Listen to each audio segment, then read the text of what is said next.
আসসালামু আলাইকুম রহমতুল্লাহ, বিসমিল্লাহির রহমানির রহিম। সামনে এইচএসসি 26, তো 26তম ব্যাচ। আশা করি তোমাদের প্রিপারেশন শেষ। তো এইচএসসি পরীক্ষা শুরু হলে খুব দ্রুত শেষ হয়ে যাবে, 1 মাসের ভিতরে শেষ হয়ে যাবে। এইচএসসি পরীক্ষার পরে ঠিক তার 3 মাসের ভিতরেই মেডিকেল ইনভেন্ট টেস্ট হয়ে যায়। মেডিকেল ইনভেন্ট টেস্টের 1 সপ্তাহ 10 দিন 15 দিনের ভিতর থেকে একটা একটা করে শুরু হয় ইউনিভার্সিটিগুলো। তার মানে মোটামুটি ভালো ইউনিভার্সিটিগুলো 4 মাস সময় পাওয়া যায়, আর মেডিকেলের জন্য 3 মাস সময় পাওয়া যায়। তো এখন এইচএসসি পরীক্ষার উপর ডিপেন্ড করে অনেক স্টুডেন্ট সিদ্ধান্ত নেয় যে আমি আসলে কোন দিকে যাব, মেডিকেলে নিব না ভার্সিটি নিব নাকি ইঞ্জিনিয়ারিংয়ে যাব, কোন দিকে যাব সেটা ডিসিশন নেয়। অনেকে আবার একটা হিউজ সংখ্যক গ্রুপ পরিবর্তন করে। আবার ম্যাক্সিমাম স্টুডেন্ট বা ভালো স্টুডেন্টগুলো করে কি আগে থেকে ডিসাইডেড ওরা যে ওরা মানে কোন সেক্টরে যাবে, মেডিকেলে যাবে নাকি ইঞ্জিনিয়ারিং কোচিং করবে।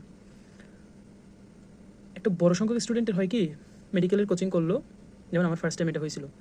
মেডিকেল কোচিং করলো, মেডিকেল কোচিং করার পরে ওর আসলে মেডিকেল হয় নাই ফার্স্ট টাইমে। তখন ওর অপশন থাকে মেডিকেলে যদি কোচিং করে, মেডিকেল যদি না হয় তখন ওর অপশন থাকে ভার্সিটিতে, তাই না? ভার্সিটি অপশন থাকে, ও কিন্তু ইঞ্জিনিয়ারিংয়ে দিতে পারে না, অথবা যদি এগ্রিকালচারালে দিতে পারে, আর একটা হচ্ছে জিএসটিতে দিতে পারে। এই তিনটা ওর অপশনে থাকে। এখন ওর যেহেতু ফিজিক্সে মেডিকেলের ভাইরাই পড়াইতো, তো মেডিকেলের ভাইরা ফিজিক্স কেমন পড়ায়, ওনারা হচ্ছে যে শুধুমাত্র তাগানো লাইন পড়ায়, নেমোনিক পড়ায়। কারণ ওনারও তো নলেজ, ফিজিক্সের নলেজ ওই এইচএসসি পর্যন্তই, ওনার তো আর এরপর আর কোনো নলেজ নেই, তাই না? তো এখন একটা স্টুডেন্টের আসলে ফিজিক্সের বেসিকটা দুর্বল হয়েছে, কারণ বিগত 3 মাস ধরে সে কিন্তু কী করে নাই, সে আসলে ম্যাথগুলো একটু প্র্যাকটিস করতে পারে নাই, সে টেকনিকগুলো শিখে নাই, সে ক্যালকুলেটর ইউজটা শিখতে পারে নাই, সে কীভাবে মানে কী কী কোয়েশ্চেন আসে প্যাটার্নগুলো দেখতে পারে নাই। যার ফলে হয় কি একটা স্টুডেন্ট যার মেডিকেল হয় নাই, তার ভার্সিটিতে অলরেডি যে ফ্রেন্ডটা ভার্সিটি কোচিং করতেছে ওর থেকে অনেক গুণে পিছিয়ে যায়। আর অনেক গুণে পিছিয়ে যাওয়ার কারণে ও আসলে ভার্সিটিতে একটা ভালো সাবজেক্টে চান্স পায় না। আর ওর একবার মেডিকেলে ব্যর্থ হইলো, এরপর ভার্সিটি ব্যর্থ, তারপর এগ্রিতে যায়, এগ্রিতে হচ্ছে যে সাবজেক্ট পাইলে পায়, না পাইলে সেক্ষেত্রেও ব্যর্থ হয়। তারপর সে জিএসটিতে তার একটা সিট মানে ক্র্যাক করা লাগে। অনেকের আবার জিএসটিতেও মিস হয়ে যায়, কারণ জিএসটিতেও কোয়েশ্চেনে অনেক বেশি ম্যাথমেটিক্যাল কোয়েশ্চেন থাকে। আসলে বাংলাদেশের প্রেক্ষিতে এমন কোনো কোচিং সেন্টার আমি কিন্তু ইন্ডিয়ায় পাইছিলাম, আমি তো ইন্ডিয়ান ক্লাসগুলো করতাম, আমার একাডেমিক লাইফ থেকে আমি ইন্ডিয়ান ক্লাস করতাম, এটা একটা ভালো দিক। ইন্ডিয়ানরা, আমি ইন্ডিয়াকে একটু হেট করি, কিন্তু ইন্ডিয়ানদের ক্লাস কোয়ালিটি অনেক ভালো। মেডিকেল আসার পর থেকেও আমি এখনও পর্যন্ত মানে ইন্ডিয়ান ক্লাস কোয়ালিটি অনেক বেশি ভালো। বাংলাদেশ হচ্ছে ইন্ডিয়াকেই ফলো করে আর কি। তো ইন্ডিয়াতে হয়তো কি যে যারা এক্সপার্ট তাদেরকে দিয়ে ক্লাস নিয়ে, তো যেমন ধরো বোটানিটা মেডিকেল স্টুডেন্ট পড়ানোর চাইতে একটা বোটানির স্টুডেন্ট বোটানিটাকে ভালো পড়াইতে পারবে, কারণ ওনার 4 বছর ধরে এটা এক্সপার্টাইজ উনি। আমি যেমন আমাকে যদি ঘাস ফেরিং নিয়ে বলতে বলে, আমি নিশ্চয়ই ঘাস ফেরিং এইচএসসি নলেজের বাইরে আমার কাছে কোনো নলেজ থাকবে না, কিন্তু একটা জুলজির স্টুডেন্টের এই জায়গায় অনেক ভালো নলেজ থাকবে, তাই না? এখন এমন কোনো প্ল্যাটফর্ম বাংলাদেশে অ্যাভেলেবেল নাই যে ওকে ফিজিক্সটা একটু ইঞ্জিনিয়ারিংয়ের বা ভার্সিটির ফিজিক্স নিয়ে পড়তেছে বা ওই রিলেটেড কোনো একটা সাবজেক্ট নিয়ে পড়তেছে, ওইরকম কোনো একটা ভাইয়া যদি ওকে পড়াইতো, সাথে মেন্টরশিপের জন্য মেডিকেল ভাইয়াও পড়াবে, ওইরকম যখন একটা প্ল্যাটফর্ম থাকে ওইটা বেস্ট প্ল্যাটফর্ম। মানে আমি ওইটাতে ভুগতাম আর কি। তো আচ্ছা, যে কারণে আমি ভিডিওটা করা, কয়েকটা কয়েকটা উদ্দেশ্য নিয়ে। প্রথম উদ্দেশ্য হচ্ছে তোমরা ডিসিশন আগে থেকে নিয়ে নিবা, এবং যে ডিসিশন নিবা সেই ডিসিশনের জন্যই এইচএসসিটা ভালো করে দিবা। কারণ এইচএসসি জিপিটা খুব বেশি ম্যাটার করে, খুব বেশি ম্যাটার করে ইঞ্জিনিয়ারিংয়ের জন্য এবং মেডিকেলের জন্য। ভার্সিটির জন্য একটু কম ম্যাটার করে, মানে হোপলেস হওয়ার কিছু থাকে না আর কি। মানে তুমি চাইলে ভার্সিটিতে সুইচ করতে পারবে, কিন্তু মেডিকেলের জন্য এবং ইঞ্জিনিয়ারিংয়ের জন্য খুব বেশি ইম্পর্টেন্ট একটা ভালো জিপিএ ক্যারি করা। তোমরা চেষ্টা করবা এইচএসসিতে একদম ভালো যেন জিপিএ আনতে পারো, আগে থেকে ডিসাইডেড থাকবা কোন দিকে যাবা।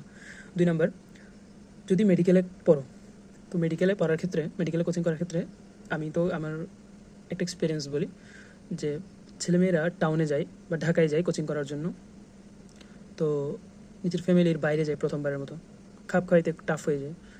তারপরে গিয়ে ওইখানে গিয়ে হচ্ছে যে ওর গার্ডিয়ানশিপ যেহেতু ওর আশেপাশে নাই, ওর গার্ডিয়ানরা থাকে না, ও নিজেকে আসলে কন্ট্রোলে রাখতে পারে না, এবার নিজে ফাঁকিবাজি করে। ওই স্টুডেন্টগুলো ম্যাক্সিমাম কোথাও চান্স পায় না, কোথাও চান্স ওদের হয় না। কখনও চেষ্টা করবা, যদি খুব বেশি নিজের উপর এটা কনফিডেন্ট থাকে যে আমি বাইরে গেলে আমি কী করতে পারবো, নিজেকে মানে ব্যস্ত রাখতে পারবো, পড়াশোনার বাইরে আমি সময় দেবো না, কারণ এডমিশন টাইমের একটা মুহূর্ত নষ্ট করার মতো না। তুমি যদি ভাবো যে বাসার বাইরে গেলে তোমার এই প্রবলেমটা হবে, সেক্ষেত্রে বাসার বাইরে যাওয়া উচিত না। আমার ছোটো ভাই, ওকে আমি বাসায় বাইরে যেতে দিই না, ওকে বাসায় রেখেই পড়াইছি, যাতে ও একটু দুষ্টু টাইপের, তো আব্বু আম্মুর যে নজরদারিতে থাকে। কলের মধ্যে প্রত্যেকটা ইউনিভার্সিটি চান্স পাই, যেটা ইউনিভার্সিটি 50তম হয়েছিল, ঢাকা ইউনিভার্সিটি, সিক্রেট, সব জায়গায় ও চান্স পাইছে। তো আসলে বাসার বাইরে যাওয়াটা উচিত না আর কি, আমার কাছে মনে হয়, যদি তুমি নিজেকে কন্ট্রোল করতে না পারো, কারণ কন্ট্রোল করাটাও টাফ ওইটা। আমি এরপর হচ্ছে কোচিংয়ে যখন পড়াই, কোচিংয়ে কিন্তু আমি খোঁজখবর নিয়েছি, তোমরা খোঁজখবর নিও। প্রত্যেকটা কোচিং হয় কি 30-40টা ক্লাস থাকে, 40টা ক্লাস দেয় ওরা। তো 40টা ক্লাসের ভিতর পুরো এত একটা সিলেবাস শেষ করানো, এটা কোয়াইট ইম্পসিবল, কোয়াইট ইম্পসিবল। তো তোমার কাছে একদিনে 2টা 3টা করে অধ্যায় পড়ে যায়, তো ওই স্টুডেন্টগুলো অলরেডি ও তো গ্রাম থেকে পড়ে আসছে, বা হচ্ছে ও তো এডমিশনের অতটুকু নলেজ নিয়ে আসে নাই, ও অনেকগুলো রাইটারের ইনফরমেশনও জানে না। তখন ওকে একসাথে একই দিনে যখন 2-3টা চ্যাপ্টারের উপর ইনফরমেশন দেওয়া হয়, তখন ও কী হয়, ও দেখবে যে একটা টাইমে 20-25 মিনিট পর আর মনোযোগ ধরে রাখতে পারে না, বা ও শুরু থেকে বুঝতেছে না, তখন ওই স্যারের ক্লাস করা বন্ধ করে দেয়, অথবা ওই সাবজেক্টটা ওর প্রিপারেশনটা বাজে হয়ে যায়। কোচিংয়ের ক্ষেত্রে এটা হয়। তো মানে এগুলো আমাদের ফেস করা এক্সপিরিয়েন্স আর কি। তো তোমরা চেষ্টা করবে যেন একটা ভালো বেসিক তোমাদের হয়ে যায়। এখন বাসায় থেকে কীভাবে একটা বেস্ট আউটকাম আনা যায়, আমি বেসিক্যালি এটা নিয়ে কিছু কথাবার্তা বলবো, এবং আমি সিরিজ আকারে, তোমরা যদি চাও সিরিজ আকারে আমি কতগুলো ভিডিও দিব প্রত্যেকটা সাবজেক্ট কীভাবে প্রিপারেশন নেওয়া উচিত। এখন আমি জাস্ট একটু দেখাবো, এই যে স্ক্রিনে একটু দেখাই যে প্রতিটা সাবজেক্টে তোমাদের রুটিনটা কেমন হওয়া উচিত। এই রুটিনটা ফলো করলে ইনশাল্লাহ খুব ভালো একটা জায়গায় তোমাদের চান্স হয়ে যাবে। ও একটা কথা, তো আমরা বাংলাদেশের চট্টগ্রাম জেলার ফটিকছড়ি উপজেলার স্টুডেন্টরা, মানে আমরা বুয়েট, চুয়েট, কুয়েট, টুয়েট বিভিন্ন ইউনিভার্সিটিতে তো আছে মেডিকেল, তো আমরা কিছু স্টুডেন্ট অ্যাসোসিয়েশনের পক্ষ থেকে আমরা চিন্তা করলাম যে আমরা আমাদের এলাকার বা এই পুরো দেশের ছোটো ভাই বোনদের জন্য কিছু একটা করি। তো তার উদ্দেশ্যে আমরা একটা তৈরি করলাম আর কি, প্ল্যাটফর্ম রেডি করলাম, সাফ স্কুল ফর অ্যাডমিশন, সাফ মানে স্টুডেন্ট অ্যাসোসিয়েশন অফ ফটিকছড়ি। তো আমরা একটা মেডিকেলের গাইডলাইন তৈরি করছি, আমি তোমাকে একটু গাইডলাইনটা এখন শেয়ার করি, তোমরা গাইডলাইনটা একটু দেখতে পারো। মানে এখানে সব কিছু দেওয়া, যেমন দেখো আমি টোটাল 13টা ক্লাসে ফিজিক্স শেষ করতে হবে তোমাকে। তো 13টা ক্লাসে কোনটার সাথে কোনটা মানে কোনটার সাথে কোনটাকে কম্বিনেশন করবা, এভাবে করেই করা যেন কোরিলেশনটা তুমি পাও, বুঝছো?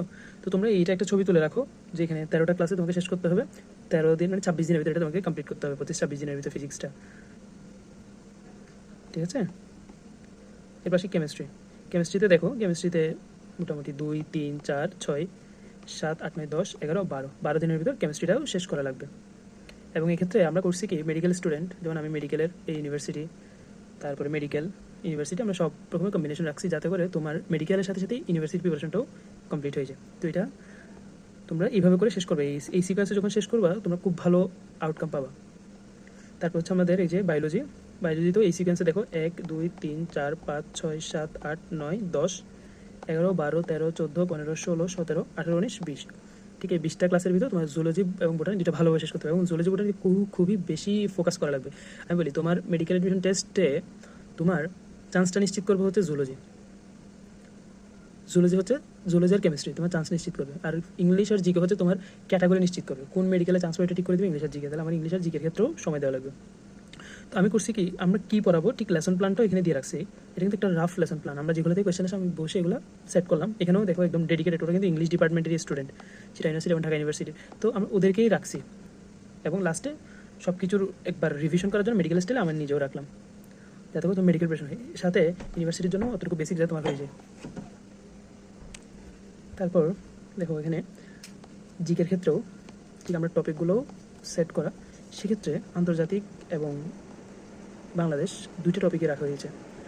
তো আন্তর্জাতিক থেকে সিদ্ধান্ত দেবে তখন আসবে কি আসবে না, কিন্তু বি ইউনিট এবং ডি ইউনিটে জিকে থেকে হিউজ কোয়েশ্চেন আসে, সুতরাং আমরা জিকের স্টুডেন্টগুলোকে ইউনিভার্সিটি স্টুডেন্ট রাখার চেষ্টা করেছি। এই যে এদিকে আমি মেডিকেল স্টুডেন্ট, ইমতিয়াজুল হক মেডিকেল স্টুডেন্ট, এবং আমরা দুজন মেডিকেল স্টুডেন্ট আছি।